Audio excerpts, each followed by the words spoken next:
Yo, what's happening, people? And welcome back to the Tiki Taka podcast. We're going to hear hot takes, unbiased opinions, and hopefully have a couple laughs along the way. Sorry, that was my third time doing that intro. It almost went from me. Look, like, comment, subscribe, enjoy the video, hype the video.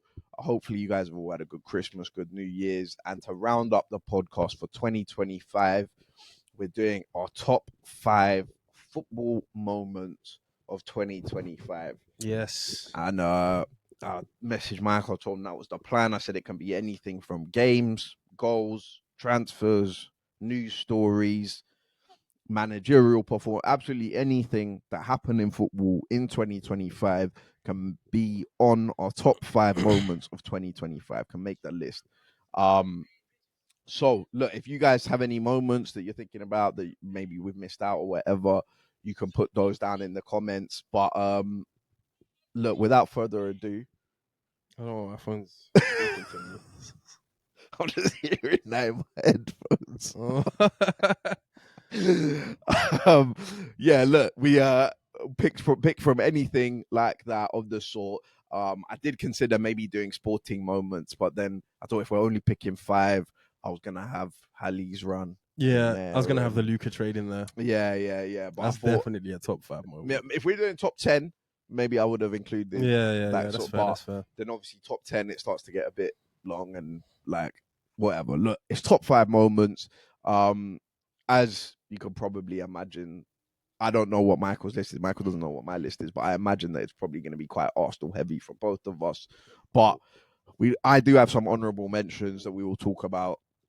So look, a lot happened in 2025. Obviously, PSG won the Champions League, Liverpool won the Premier League, Bayern won the Bundesliga, Napoli went and won Scudetto, and Barca won La Liga.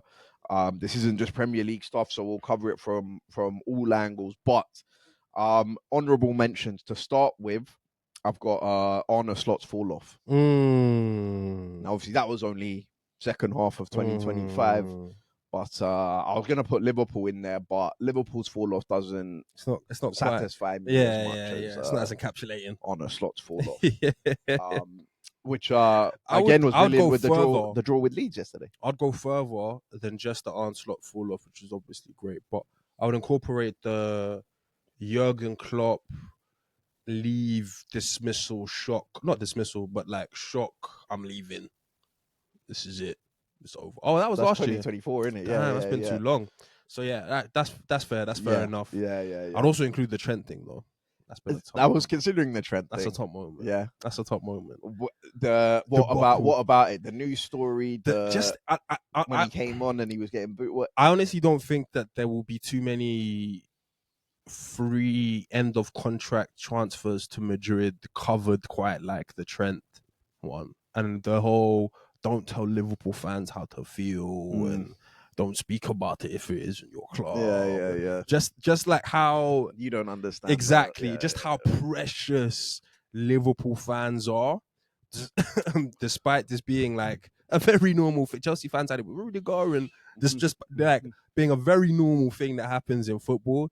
How Liverpool fans can still make it feel as if no, this doesn't happen to anybody else in the same way that it happens to us, and Trent's the bad guy. Yeah. But, other players that do the same stuff are the good guys. Just who was the other Wirtz? It's about time that Wirtz left, and let's level up. Yeah. Like all of that. Isak. All of these conversations, Newcastle just give it up. It's unfair holding a player back. He wants to leave. Yeah.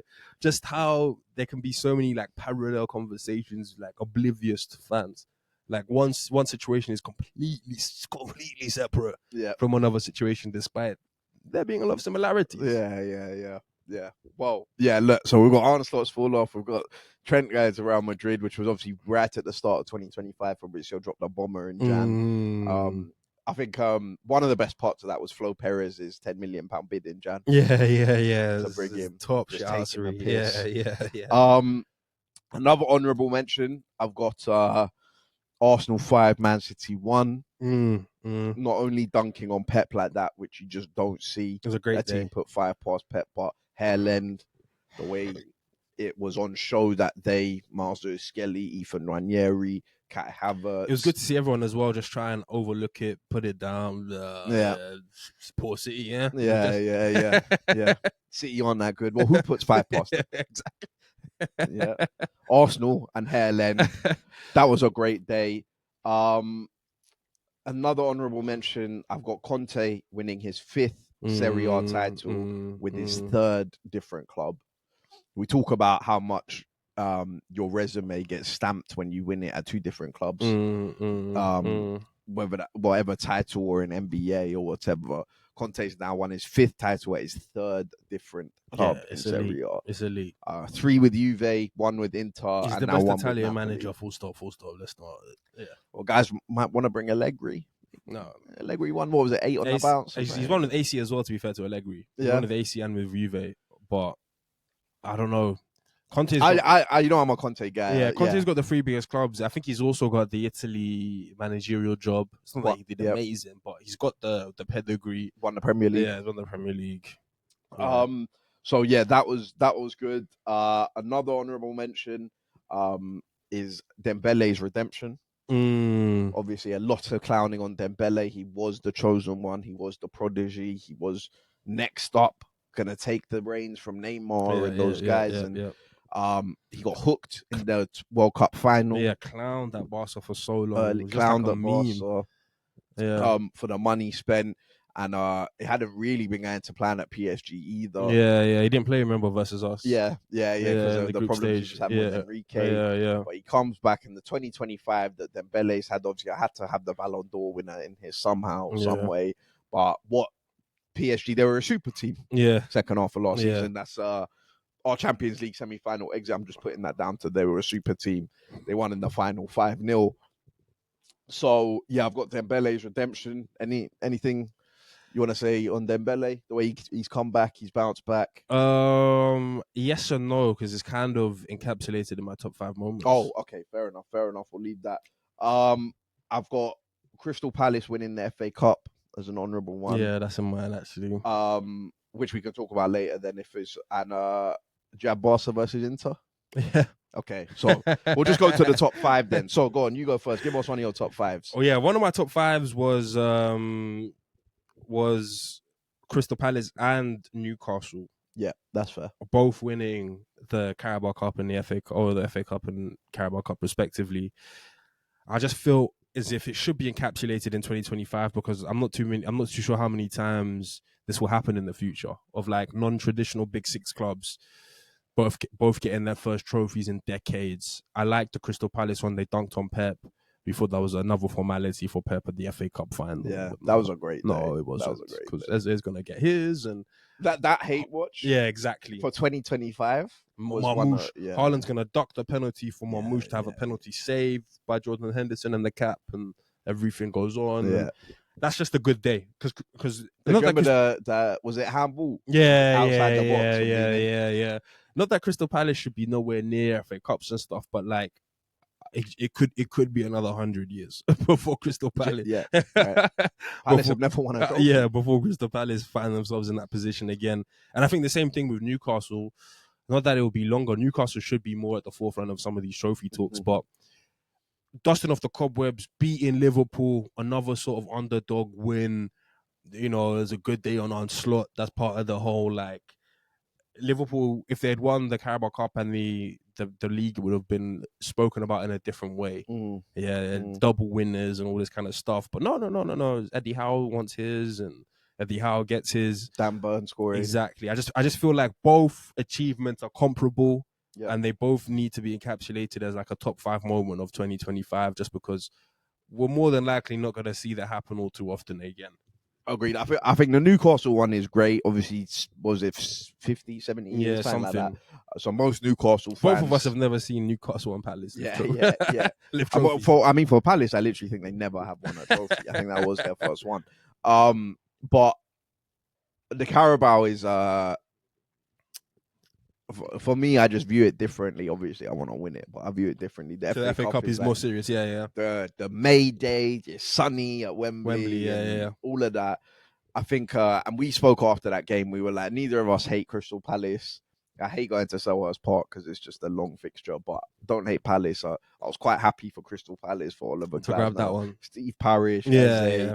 Mateta, all those guys, Gahey. It was just good to see That a was, random yeah, team. If right. City had just hoovered that up in their worst season ever.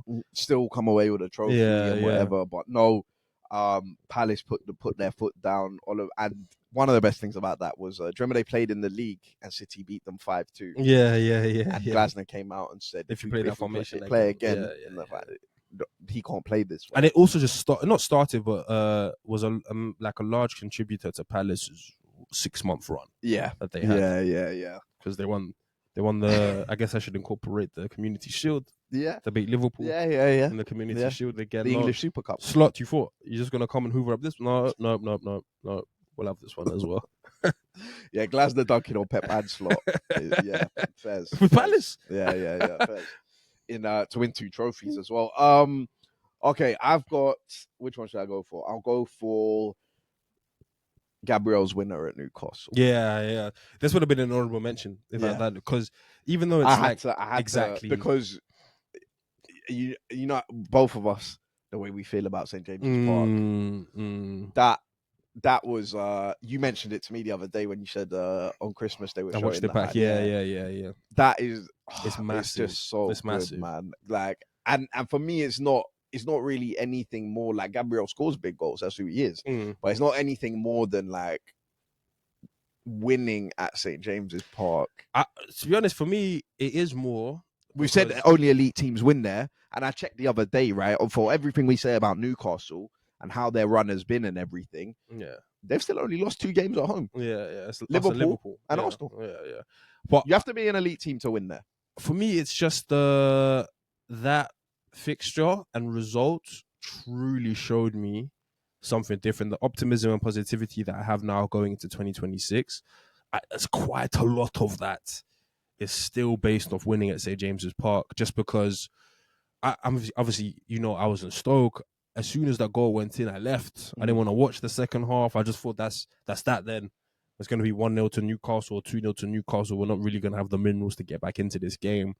So for this Arsenal team to have the minerals to get back into the game and get all 3 points, and Gabriel to get the winner in the 89th, 90th minute. 96. Man, come on. 90 plus 6. Come on. It's a massive moment. And I agree, it definitely is one of the top moments of this year. We'll look back on this moment forever. Yeah. And enjoy it. Yeah. And they'll always have to. Do you remember when Gabriel got the last minute winner here? Yeah, I remember. Especially the way we've been done at St. James's Park in the last couple of years. Yeah, they needed to have some hurt. It was just the way we were talking about it, because it followed the Man City game, which wasn't great. But and Liverpool lost that weekend. Crystal Palace, Eddie. Yeah. We were saying that this Arsenal team have to show us something that they haven't shown us. Yeah, right. That's why it's so big. And we didn't if we're being completely honest, we didn't think that they were going to. We didn't really think that Arsenal had the minerals to go to St. And not only that, but like we said, being an elite team to go and win there, Barca won there just playing their football and just triangles. Still a Rashford. But I remember you saying that to go to St. James's Park and win the game because we've out-gritted, out-fought, outrun, out-passioned, outsmarted at St. James's Park is the toughest. Barca can't win that game that way, right? Yeah. And we did it within 15 minutes. Yeah, right. And the onslaught that came to have got the first goal and to then think at St. James's Park, Newcastle are coming back. And we need to make sure we hold on to the 1-1. It was just that Gabriel winner. The way he and 1-1 wouldn't have been good out. enough. So it's so good to come away with all 3 points. So go on. My fourth was quite similar to what you'd already mentioned, but it's the Pep Man City downfall. Like, not really downfall, because I guess they're kind of back now. Yeah. But okay, yeah. I enjoyed the early part of the year, question marks, game after game. I can't believe City have lost again. I enjoyed so much that period of doubting City, guys just like not glazing City, Pep just being like, man, these press conferences, Pep is all over the place. I really enjoy because it's just so much of an outlier. Like it only really happened at the very beginning in Pep's first season in the league, and he still managed to get top 4 on the final day, all that kind of stuff. And then it's been like 6 years of dominance. And then there's only this 6-month sort of blip between the end of 24 and the beginning of 25 where that's the only time you can actually get onto. That's the only time in Pep's whole tenure at City you can actually raise question marks over what's happening. Do you remember guys were saying how many games does Pep have to lose before he gets sacked? yeah. It was just good because of the jokes and the stuff that you can never get off on City and Pep, you can get off on City and Pep in this moment. And I would have to encapsulate that because whenever we talk about Pep in all these years in the future, it's just going to have to be praised. And what was it, like 1 win in 11? Yeah. That run, the whole Kuzunov, and I maybe have to learn Uzbek. Yeah. Maybe I have to speak Uzbek. And Nico Gonzalez, everyone like Nico Gonzalez is a dud. And all of that. Yeah. Just kicking a Kanji to the curb. Pep is I know Pep was on the whiteboard. Just, man, what do I do? How do I gain results? Where can I change things? Foden stinking it up. Yeah, I was gonna say you can include Foden. No one's buying Foden stocks. Like it was just a good time. It was a good time to get onto Pep. As I say, I've got the biggest like love-hate thing with Pep. If Pep's doing well, I still love it. Yeah. But it's just, it goes both ways. Yeah, I agree. That was a good time because, like you say, obviously they're back now as well. So that might be the only period that we have in Pep's time, right? For real. Because even if they don't win the league, they'll finish second. Yeah. They'll probably push it pretty close. It'll be an immense effort for him to get back. Right. And even if he then leaves in the summer, that was still our only period that we had. Yeah. Okay. Should we do the Barca Inter semi-final? Yeah. So we both got that as one of our top 5 moments. I've seen guys kind of do this video and they talk about the Man United Lyon game, and that was the best game. And no, stop. Look, that was good. Look, if we were 2 Man United fans sat here, that would be in our moment. It's just that this is a Champions League semi-final, for God's sake. Exactly. Like, before I wrote down Barca Inter, I had written Lamine Yamal in the semi-final. That was going to be my thing. But I had the opposite, not Lamine Yamal, but I had more so the Champions League format. Like on the Barca Inter thing, and then a larger conversation around the Champions League format, because obviously it was his first year, and I'm a proponent of it. I don't think it's like the best thing that's ever happened, but I do think it makes the Champions League more interesting than some of the seasons gone by, where it's kind of like AFCON right now, bro. AFCON, you win 1 game or you win 2 games and you're through. Bro, if you'd scored that penalty, exactly. You're through. So a lot of these other teams, Bayern Munich, some of these big teams, they beat Club Brugge and Slavia Prague, and that's that. I can play bench players for the remaining 2 to 3, 4 games because I'm already through. I've got 6 points and everybody else has 1 or 2 points. Yeah. So that format was different. It was good. We had some heaters. Remember Barca Benfica was like 5-4 in the group stage. There was a lot of like even obviously I know we lost that game and we hate that game, the one we lost to Inter. Yeah. But some one-off good games. I can't remember the last time I saw Arsenal play Inter.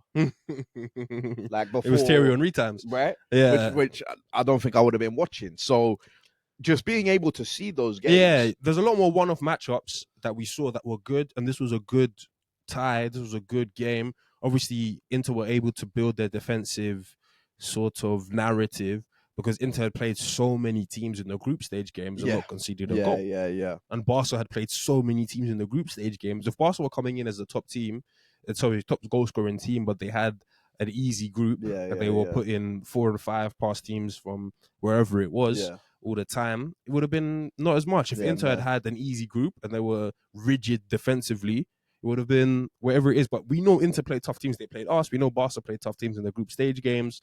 Like, it was a good thing. And then it all culminated in this sort of semi-final run. And just to preface which I can't believe, just to preface this game, obviously Arsenal were in the other semi-final, and me and Michael had a lot of conversations about if Arsenal beat PSG, Who do we want? is it better to play Barca or Inter? And Michael was saying Inter because if we score first versus Inter, right, even with that record of goals, but if we score first, There's a chance. we can really probably win that game. Yeah. And I was saying I'd rather play Barca because you don't want to get to the Champions League final and not score a goal. And exactly. And I know that if we don't score the first goal, like if Inter scored in the first 25 minutes, it ends 1-0, 2-0 for 65 minutes, I know. I'm watching Arsenal in the Champions League final, and I know the outcome. And that was the conversation we were having. Because on the flip side, Michael was like, "Yeah, but if we play Barca, can you imagine scoring 3 goals in the Champions League final and not winning?" And I was like, no, "That sounds just as bad to score 3. And if we scored 3 goals ever in a Champions League final, we don't win it." Oh, fold up football. The podcast is done. Yeah, fold up football. You're not seeing me again. Yeah. So then the tie turned around because eventually we were just like, look, we'll see. Yeah.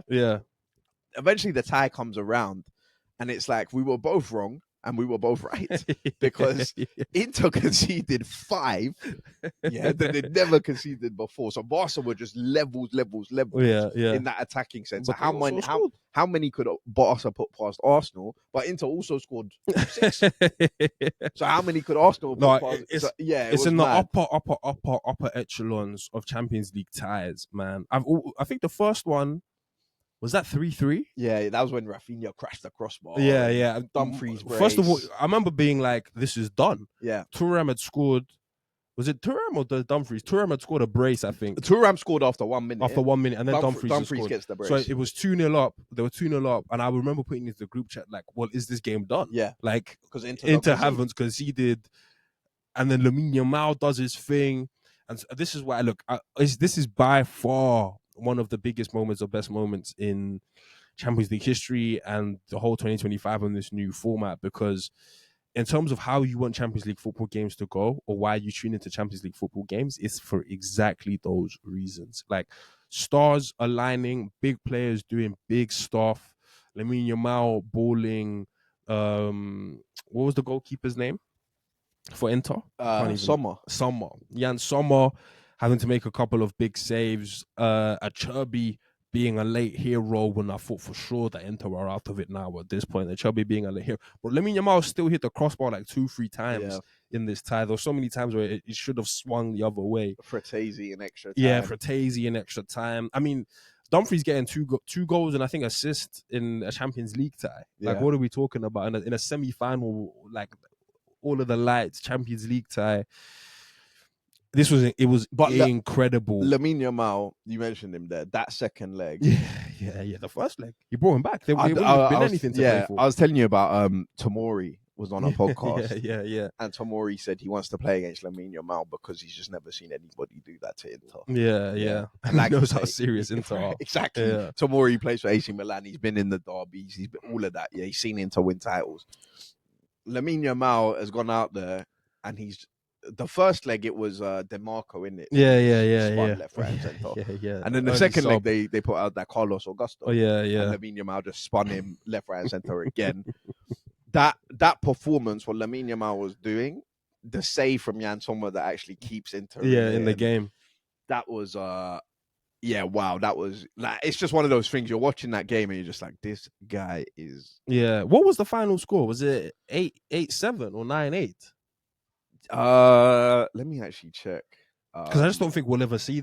Like, we might see that again for a round of 16 tie. We might see that again for even a quarter. Wasn't Man United Leon sign like that? No. But we don't care about the Europa League. 7-6. We don't care about the Europa League. So the first one was 3-3. And the second one 4-3 Inter. What are we talking about? So man? The first one, Thuram, Dumfries, brace, Lamine Yamal, Ferran Torres. Yeah, BGB. And it's actually gone down as a Jan Sommer own goal, but it was like Rafinha. Off the crossbar. Yeah. Then the second game, Martinez, Çalhanoğlu penalty, Garcia, Olmo. And then Rafinha scored in the 87th minute to make it 3-2 Barca. Right? 87th all is done. They're going to the Champions League the Champions League final of our dreams. Barca PSG. Yeah. Hansi Flick, Luis Enrique. 90+3, Acerbi.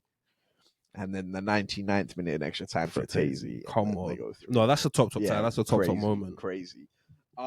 Okay. I'll go to. I'm assuming you have this one, the Eze transfer. I actually don't. Oh, you don't have that? It would have been an honorable mention.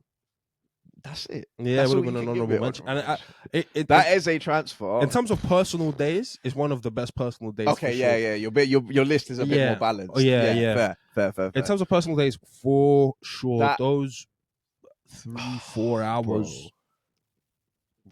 When all was done, and we were expecting Eze to go to Tottenham, and then the group chats was popping off, and then the Twitter. I don't think Twitter has ever been that funny on a day like a summer transfer day. Like I was, because every time I'd refresh, there would be more news, and Mock Bell is dropping, and Fabrizio saying things are moving quickly, and Ornstein is saying this is all but done, and like the jokes wrote themselves. I remember for me, I went to Canada. Yeah. And Arsenal, I think that they'd signed Gyökeres and Zubamendi, and it was looking all right. But We had the Trossard news. We still needed some more, and then I was in Canada, and I saw the Trossard news when I was there, and Trossard news had me over the edge. Yeah. It had me over the edge. I saw Fabrizio drop the "Here we go." Yeah. So Eze to Tottenham, here we go. Yeah, and I was like, damn, we know Eze was on the market. Yeah. We've not gone for that, and I've gone to sleep. I've woken up the next day, and because it was after we'd beaten Man United. Yeah. So I was riding the high from beating Man United at OT, enjoying life, and then I was like, how can Arsenal kill this vibe like this? Yeah. I've woken up and the group chat's popping off, and obviously 5 hours behind in Canada. So I've woken up and I've seen, because you sent a message. I can't remember. It might have been to me, because the first one Ornstein dropped was the Havertz injury news. Yeah. And you were like, "Oh, this day just can't get worse." I think it was combined with Eze. Here we go to Tottenham. Yeah. It was, but by the time I'd actually woken up in Canada, you'd seen it all. I'd seen the second one from Ornstein, Arsenal exploring in the market. Then I saw the third one, Arsenal. I can't tell the emotions of that day. I was getting stuff. Eze wants them, and I was at my desk when the Havertz news dropped. I was at my desk. It's like 9 a.m. Havertz is injured after the OT game, as you were saying. I didn't even see him get injured. All this kind of stuff. And then the next couple of hours was just like aggregate guys being like, internal sources are saying Arteta's happy with the squad. Internal sources are saying there's enough solutions internally to replace Havertz. Internal sources are saying all of this kind of like doom and gloom. And I was like, it was like 3 hours of just like, man, no, why? I'm cussing out Trossard, I'm cussing out Arteta, I'm cussing out Kroenke, I'm cussing out all these guys that want to stay. Yeah. And then the more it got into the afternoon, is the more that things started to change. More Arsenal are actually exploring options in the market. And then for me, the biggest thing was, because remember Crystal Palace were going to play some team in the conference league. In the conference league. Yeah. And the Sky Sports was there on site, and they thought Eze was going to Tottenham, and some guy was trying to probe Eze with questions. Well, congratulations on the move to Tottenham. Congratulations. How do you feel about moving to Tottenham and all this kind of stuff? And Eze was like, chill. That's where there's this vibe on the cones. He was doing it. Yeah. That was when I was like, all right. Was because, I don't know, it was weird. And then it all started to calm, bro. The Fabrizio, the Ornstein. But it was. I won't forget that 3 hour period. Yeah, though. Exactly. Because it was so short. Yeah. Everything happened so quickly. Yeah. Which Arsenal fans, we never get to experience. Before I left for Canada, like first time ever, we were like talking about Gyökeres for 4 weeks. Yeah. Zubamendi, we heard about that in January. Marino from last season. We didn't get Zubamendi till middle of July. The announcement. So, and the other thing the Arsenal fans don't get to experience is a hijack. It's very rare. The Arsenal hijack a deal that's more of like a Chelsea thing. Yeah. Maybe Liverpool. I remember they did it with Luis Diaz when he was going to Tottenham. Yeah. But, if we've had to wait this long and the hijack comes for a player like Eze and it comes from Tottenham. Yeah, come on. It's too good to be true. You're right. To be fair, it should have been in there. Should have been the way Tottenham fans are, like, the content. Like, was the way, because Tottenham fans thought they had Eze in the bag. And then it was just It's the fact that Tottenham fans were clowning us, like Yeah. going as far as to clown us for our 10 is better than your 10, and we're big boys in the market and all of that, Yeah. man. Champions League football now, we've got Eze, and it was just so good that like Eze did have the deal done to Tottenham, right? We know that. We know He's that. told Yeah, us yeah. that Eze was going to go there, but Mikel Arteta and Arsenal called and food chain. Flipped it. Yeah, chain. yeah. This is the club I want to go to. And the whole story, Eze's story of coming back to the club that let him go and whatever, and his walkout versus Leeds, which I unfortunately wasn't there for. But that was good. Yeah, That was good. I saw it on the TV and everything. It was just the wholesomeness of it. Yeah. It's a top moment. Yeah, for sure. It was great. I enjoyed that a lot. My like second moment is really just giving credit to Luis Enrique. Mm-hmm. He sort of encapsulates my 2025 just in the sense of, I mean, everything about that year for him is so nuts. His second treble with his second club. Yeah.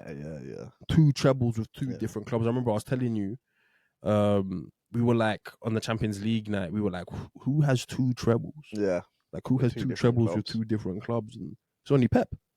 There's only one other man that has 2 trebles with 2 different clubs. You know, so, and it's not just the treble, it's to get in the first Champions League for PSG. Mourinho? Just completely sports washing. He does, but it's Fugazi. It's Fugazi. Is it the Porto one? No, I don't know if he's got a treble with Porto. I think he did the league and the Champions League. He's got a treble in the sense of United won 3 trophies. Oh, no. Exactly. It's kind of... But he's got the Inter one. He's got the Inter. That's his treble. Okay, but Porto, he only won... I think he only won the league and the Champions League. Okay. So, yeah, for me, it was... it's not just that. It's the sports washing of PSG. Like, just completely now legitimizing their thing. Making them a Champions League winner. Years of spending. Years of, like, influx money, where's this money coming from, all of that. Enrique is just gonna table that talk, get them a certified Champions League trophy. Now you have to respect their thing as a Champions League winner. To be fair to them, they beat it's like a Dirk Nowitzki chip. They beat everybody for sure. Liverpool, Villa, Arsenal. They beat everybody on the way. Inter. Yeah, they beat everybody on the way to win it. And then it's on top of that also getting Ousmane Dembele a Ballon d'Or. Like, he's done 2 somewhat impossible things for so many managers. No manager's ever been as successful in PSG. No manager's ever been able to get Dembele to this like world-renowned. Everybody knows like he's a world-class talent, Ousmane Dembele, but like to this consistent world-renowned level that you just can't hate on. Like by the time we were playing Ousmane Dembele in the semi-final, he had like 40 goals for the year. And we spoke about how he started off the year sort of at odds with Enrique, but by the time he's come back to play us, he's got 40 goals and he's leading them and all that kind of stuff. Second, because it fits in perfectly with 2025 because their second half of last season his best. Like the PSG team we played in the group stage and the PSG team we played, they made it in on the last day. Yeah, was completely different, and props to Enrique because we've already called it a super team. Yeah. The football that they were playing, everything that they were doing, it just, like you say, it just further stamped. Like if one treble wasn't enough, exactly, to put Enrique in the highest of highest conversations, he's got 2. He's got 2. It's like it's different. Like if he had got his first one with PSG and his second one with Barcelona, obviously it's still nuts. But you can say, well, Barcelona have this history of winning. Yeah. Pep's done it. How much was it him and how much was it's just too good of a team, really? And all that 11 could coach themselves. But because the second one is getting PSG over the line, we know that PSG have had the team last year might have been more talented than this Enrique team when they had Messi, Neymar, and Mbappe. Messi, Neymar, and Mbappe, like that kind of team. They've had Edison, Ibrahimovic, all these legends, man, over the years. So for Enrique to rise up the thing, to lose Mbappe and get PSG still over the line, like it's just a ridiculous achievement. Yeah. It can't be understated enough how big that is. I think doing the PSG one second is, like you say, It's just more impressive because PSG never have that. They never, history, and it doesn't matter how talented the squad is in PSG's history. They've never got over the line. Yeah, he's changed the way that everyone has to look at PSG.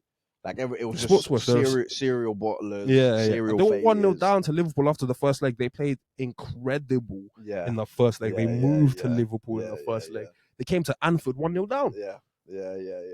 100%.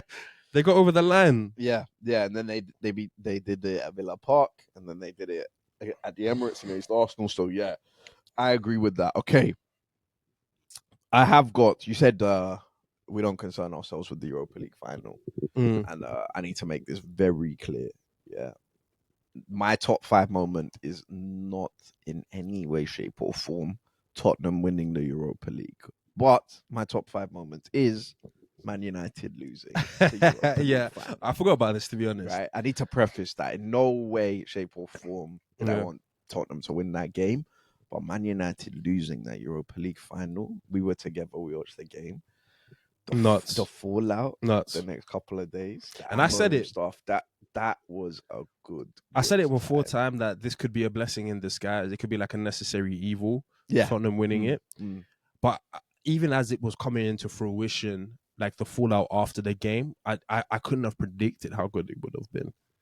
The top to bottom dressing down of Man United, darkest day, dark days. Just how the fans were, like even Tottenham's parade wasn't as good as the it wasn't as bad as how good the Man United hate was. Yeah. Like man, they killed Man United. And even Tottenham, they sacked the manager that won the trophy, and the player that won them the trophy. Yeah, he's gone. Now. He's gone. Right, and Man United, as much as they signed Mbeumo, Cunha, whatever, if they'd had Champions League football, are they shopping in a different market? It's a whole different thing. Like I said, it was the death at the time. I remember saying it was the death of a big club, and it I don't know how. Like it is. Yes, Amorim is like, I don't know. I can't say he's having a good season, but he's having a better season than he was last year. But man, the effects of that loss are still being felt throughout the Man United verse, the Man United sphere of influence. But they're going into the Jan market. I don't even know who their January transfer targets are. I don't know who they are. Well, I just literally on Twitter they said that they asked for conditions on Baleba. Sky Sports News reporting, but Brighton said that they're not selling until the summer. It's dark days, man. It's real dark days. And to be honest, the good thing about it is the light in which it sheds on Amorim and Ineos. Man United fans have never been able to look the other way. They've never been able to. The ones who are on the fence aren't on the fence. And you know what it was? It was like just United fans, heritage. We're gonna win this final because of heritage. We're Man United. This is what we do. We win cup finals. And the game itself, I'm ashamed to even be here at the table with Tottenham. And they thought as well that they were just gonna, even in our worst year, finish 17th, win a trophy. Yeah, better season than Arsenal. Yeah, the reality check for the United fans is just 15th, crazy. No trophy, crazy. No European football, crazy. And look, if they don't get Champions League football, which I think most people would say they're probably not, they're going to go into next season with either Europa League or Conference League, right? Which is now, this season, they've got 1 game a week.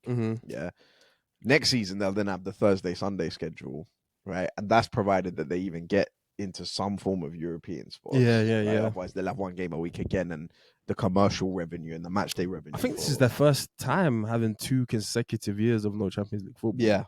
I feel like they always have. They always come back. Ten Hag or whatever. So, man. Look, it's it was dark. It was dark. It's a big moment of 2025. To be fair, you're right. They didn't realize how much more dark it could get.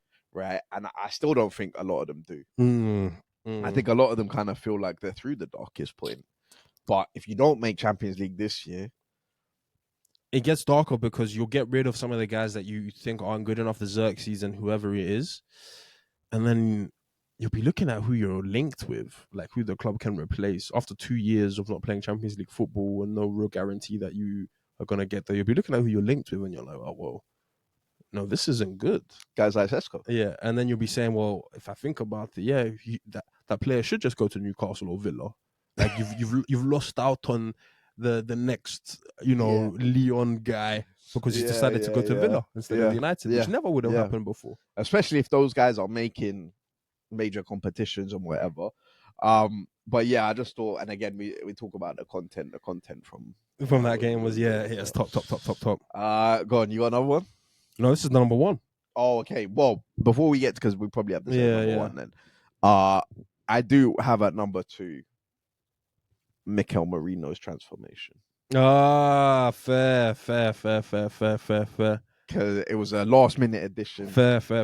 I realized, wait, how do I get Mikel Merino in the list? And then I was like, where am I going to put him? I've got him at 2nd in my list, above the Eze transfer, above the Gabriel winner, because that happened in February.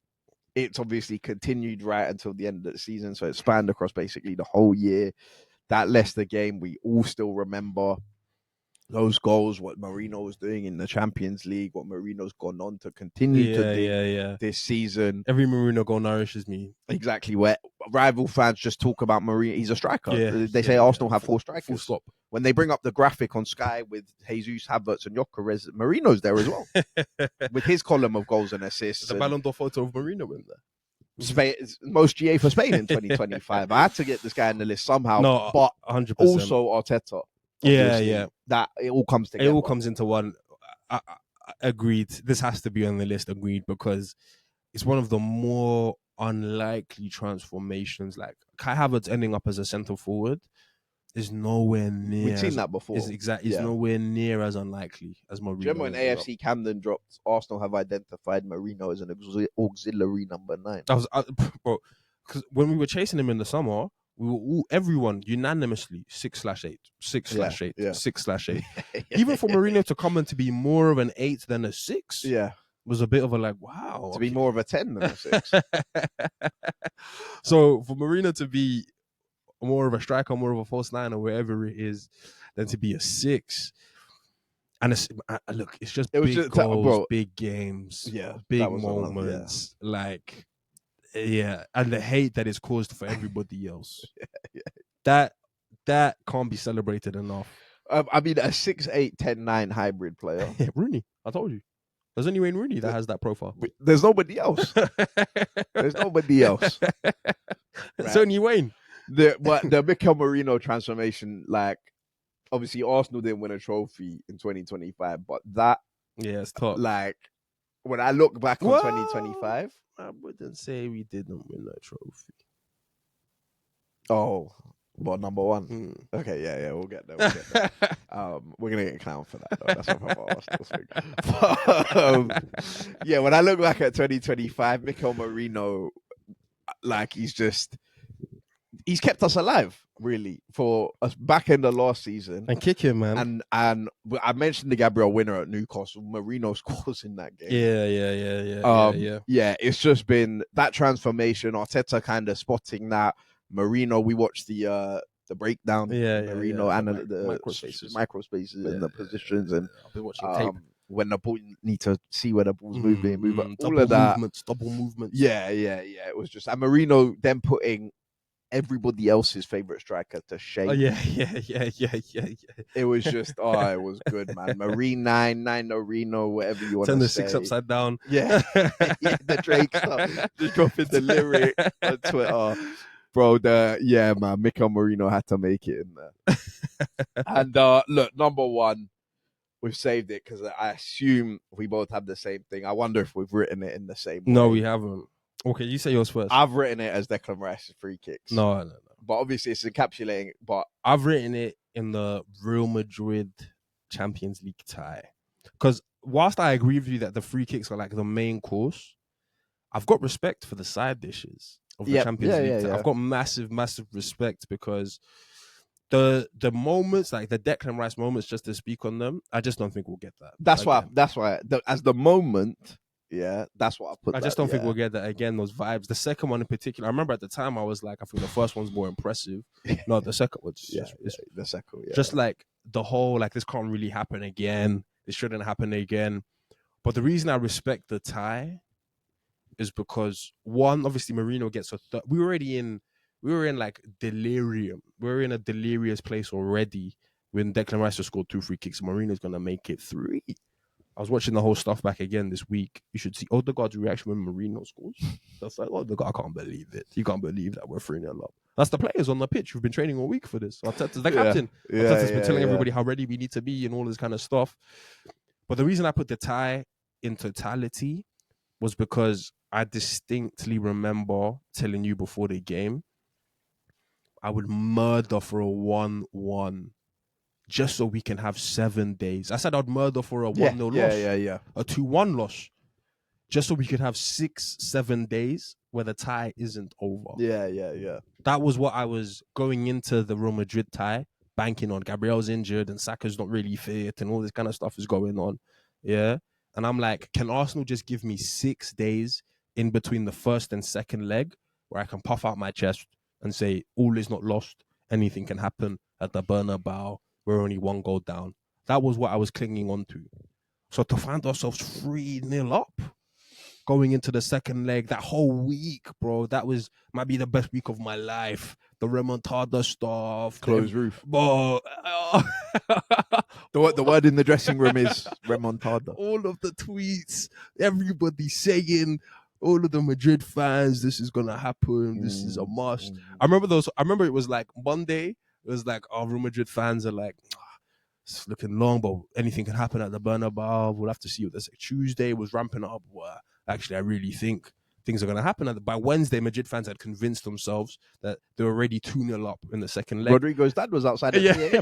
Madrid fans had already convinced themselves that the remontada has happened already, bro. This is just we're just gonna watch it as a formality. It's already happened. Yeah. Those 6-7 days to then go and win the second leg as well. Martinelli scores, Saka misses a penalty, Saka scores, Mourinho's involved again. I just can't get over how good that tie was. On top of everybody tuning in to hate watch us because they thought for sure Madrid pack us up. Yeah, they didn't give us a chance. They thought Madrid pack us up. And Gabriel's injured, Saka's injured. No one's going to be doing shit.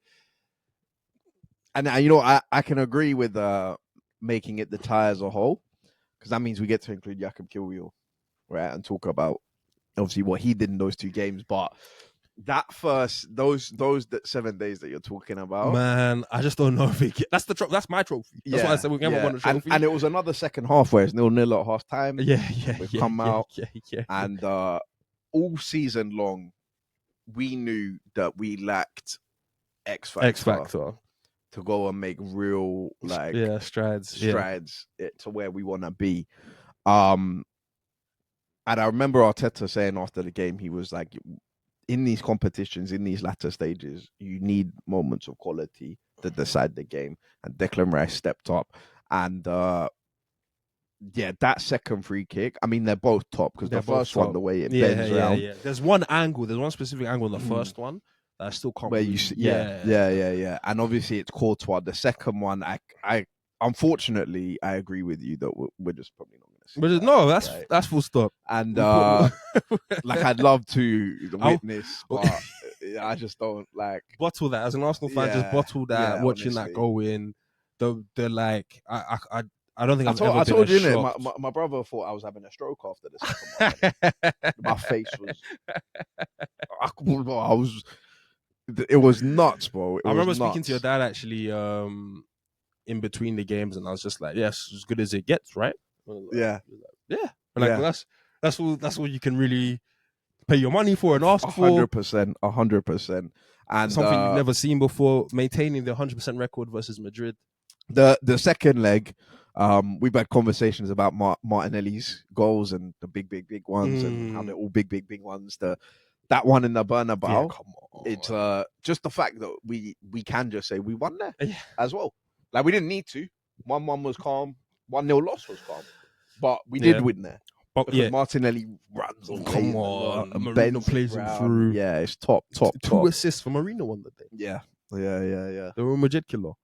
But for me, as I still say, the Declan Rice moments are so top, but those 6 days, just because I so wholeheartedly didn't think I was gonna have those 6 days. And I remember we were speaking about Kivior. I remember saying how afraid I was of Mbappe like running straight through. Like if I ever saw Kivior and Saliba both facing our goal and running back, Yeah. like I remember just being like the fear factor of that, knowing that that's 1-0 down, knowing that could be 2-3 down. Yeah. So to have 6 days of not just being in the tie, but having a 3-0 lead in the tie, I can't thank Arsenal enough, man. I can't thank Arsenal enough for those 6 days. Yeah, that was an unbelievable Champions League tie. It was just, and it's the with big everyone scalp we're talking watching, about. For 2 yeah. years, we've been talking about taking off a big scalp in the Champions League. Yeah. We didn't really do it the season before. We beat everybody we were supposed to beat. Came up to Bayern Munich, lost. And also what that did for the team. Obviously, like I said, we didn't win anything last year, yeah, but there is a switch there, and there's a switch not just from Arsenal fans, but from rival fans.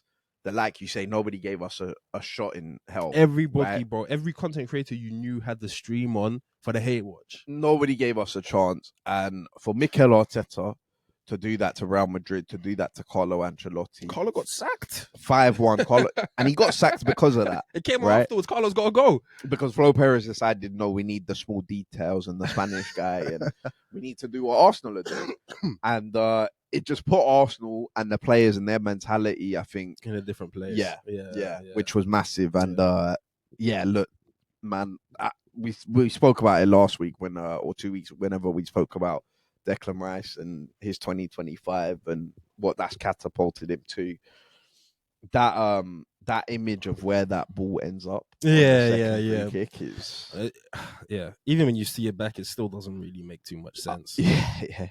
So yeah, look, those are our top 5 moments of 2025. Look, if we missed anything, obviously Man United fans, you don't need to mention the Man United Lyon game. We did mention that, but it was just what it is, right? Menu celebration though, you did enjoy Menu celebration. I did. You did say the celebration was hard. He done his thing. Yeah. That was a bit of the OT juice. They still had right there. Yeah. Even after Lyon got, because remember Lacazette scored this pen. It was a funny game. It was a funny game. But yeah, if there's any other moments, I don't know, Chelsea fans probably want to tell us about some preseason friendly tournament that they won. Equivalent to the Emirates Cup. That the manager's not even here for now. Look, Eddie at Tottenham, I know you want to talk about winning a trophy. That was never going to make our top 5 moments. Look, if there's any games, any goals, anything that you think we missed, let us know in the comments. Tweet of the week.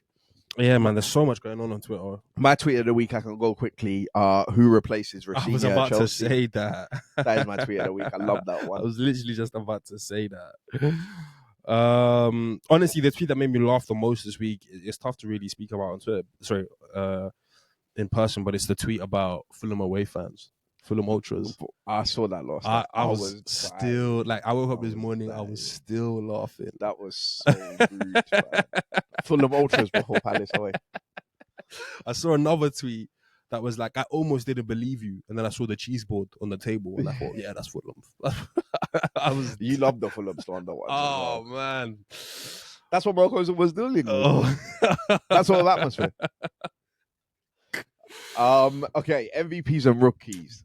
Now first MVP I'm giving to Arteta. Yeah. And on the same side, I'm giving Emery the rookie to hold that for his behaviour. No, fair. Regis LeBeouf.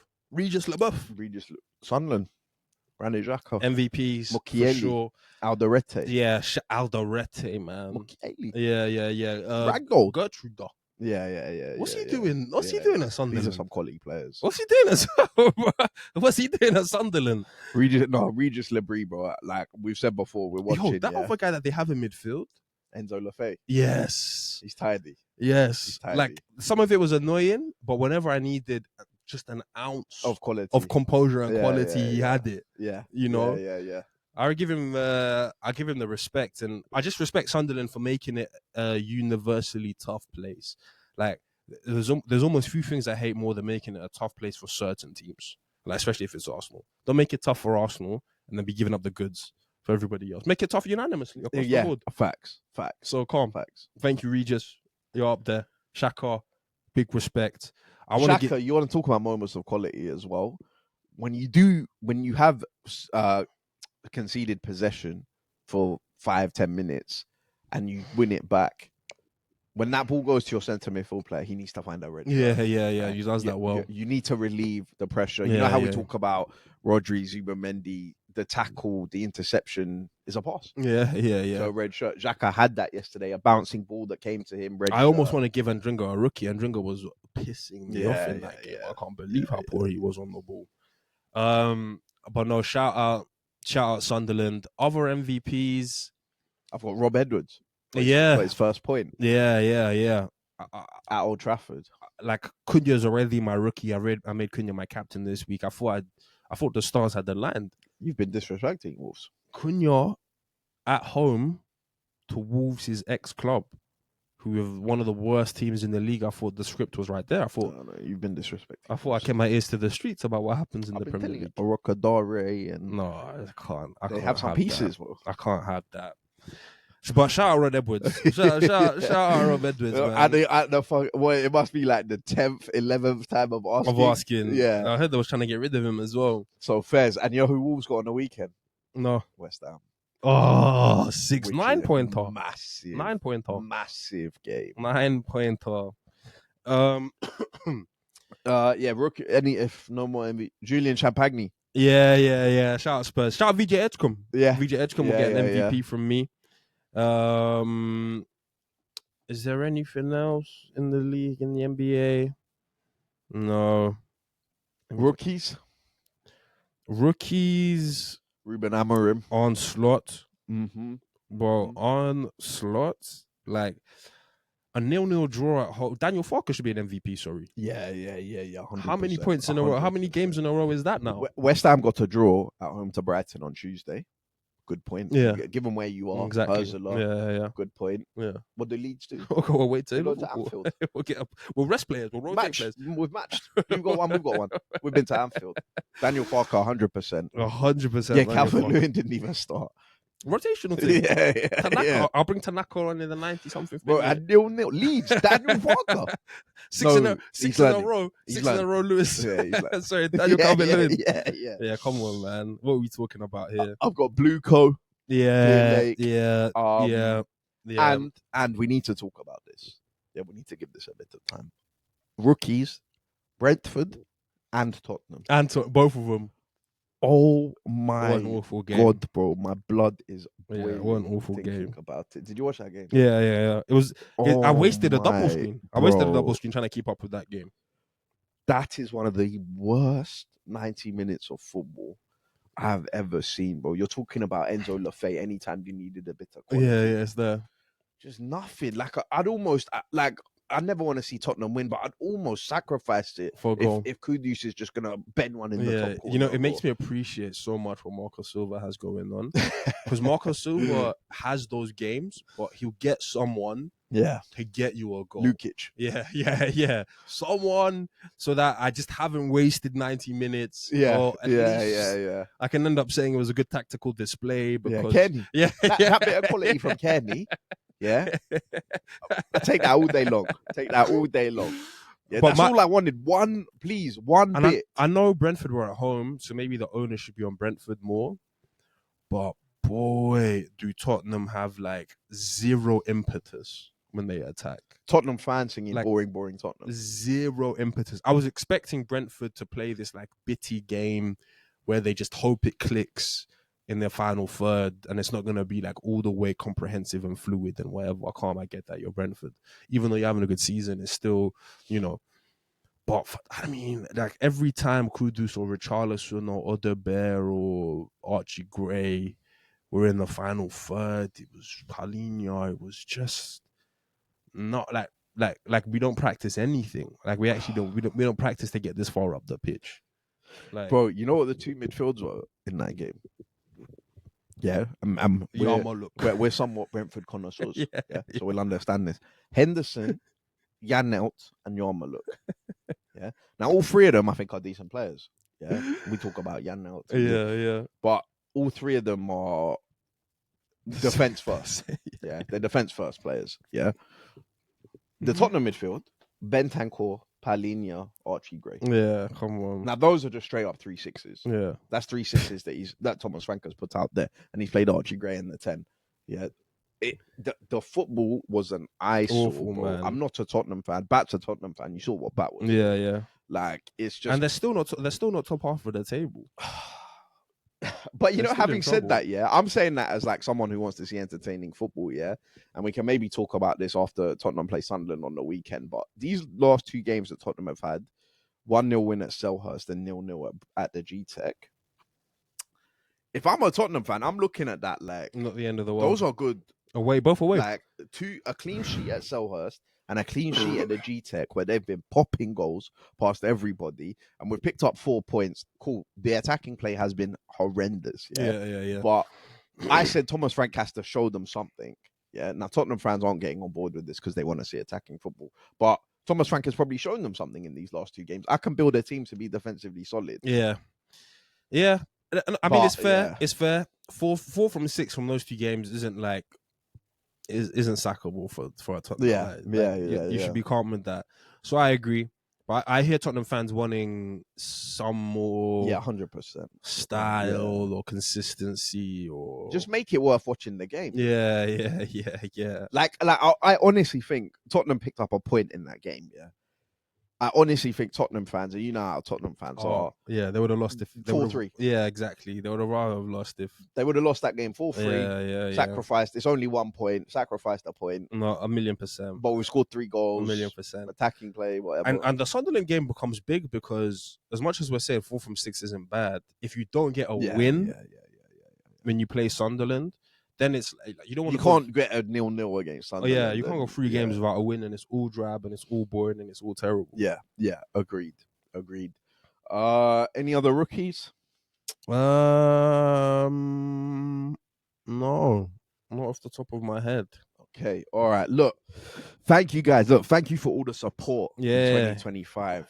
It's been a big year. Yeah, everyone that's subscribed to the channel, anyone that's watched any of the content, whether that's a full episode, whether that's 10, 15 minutes, we appreciate you all. And yeah, look, we're carrying on in 2026. Hopefully 2026 has big things for us and a bit more success on the pod as well as on the pitch for Arsenal.